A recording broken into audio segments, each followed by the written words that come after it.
大家好，欢迎收听新一期的5分钟中文。5分钟中文是一档每周末更新的中文播客，用自然的中文跟大家聊学习，还有生活中有意思的事儿。每期的文稿都可以在我的网站上免费获取。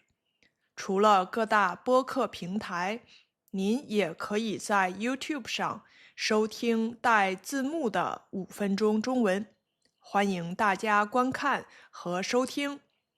这个星期二，我要去夏洛特看一场 Twice 的演唱会。大家可能都有去看演唱会的经历，其实不同国家要求还挺不一样的。所以今天我想跟大家分享一下美国场馆的一些一般性的规定，还有我个人的一些经验。第一就是透明包。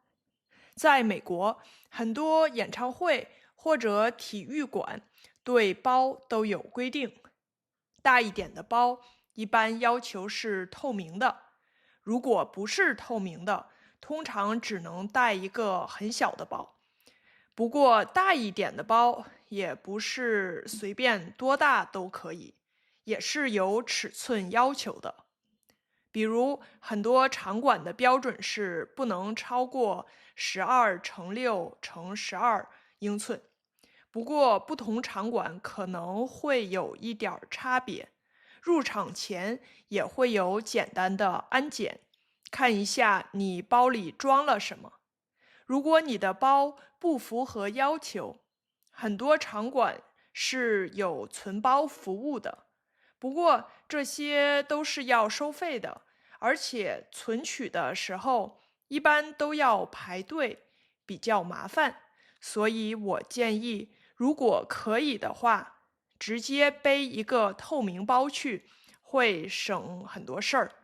第二就是充电宝，因为在美国的演唱会一般是可以用手机拍照、拍视频的，不像日本很多演出是完全禁止摄影的。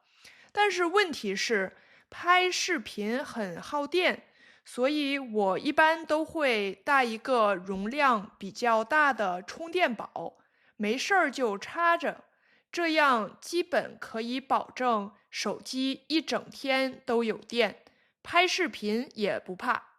第三是我最近的新发现，就是折叠水瓶。因为场馆里面的水和饮料其实都挺贵的，一瓶水可能要好几美元，甚至10多美元。而且有些场馆，如果你买了瓶装水或者饮料，他们会把瓶盖儿拿走。我猜这主要是为了安全考虑。但是没有瓶盖的话，其实很不方便，你需要一直拿着，而且饮料也很容易洒。所以我买了一个折叠水瓶，可以过安检，而且可以接饮水器的水喝，不需要单独买水。这个在机场也可以用。还有一点就是在美国看演唱会，如果你是在内场的话，一般一开场大家就都会站起来，而且很多时候是一直站到演唱会结束的。这个跟我之前看到的日本、韩国的演唱会不太一样。我印象里好像很多大家都是坐着看的。我上次看演唱会的时候，后面坐着一对母女，他们还说希望大家不要站起来。但是其实在美国，这种情况比较少见，因为内场大多数时候大家都会站起来，所以对一些个子比较矮的观众或者小朋友来说，可能就不太友好。总的来说，我觉得提前准备计划一下，可以让整个演唱会的体验更轻松，也可以省一些钱。那大家有没有类似看演唱会的经验，或者有什么小技巧呢？欢迎您来信或者留言跟我分享。如果您喜欢5分钟中文，希望您能帮我订阅、分享、转发，让这个节目能帮到更多人。如果您有意支持我，下方也有各种支持链接，您的支持就是我的动力。那今天就跟大家聊到这里，感谢您的收听，我们下期再见。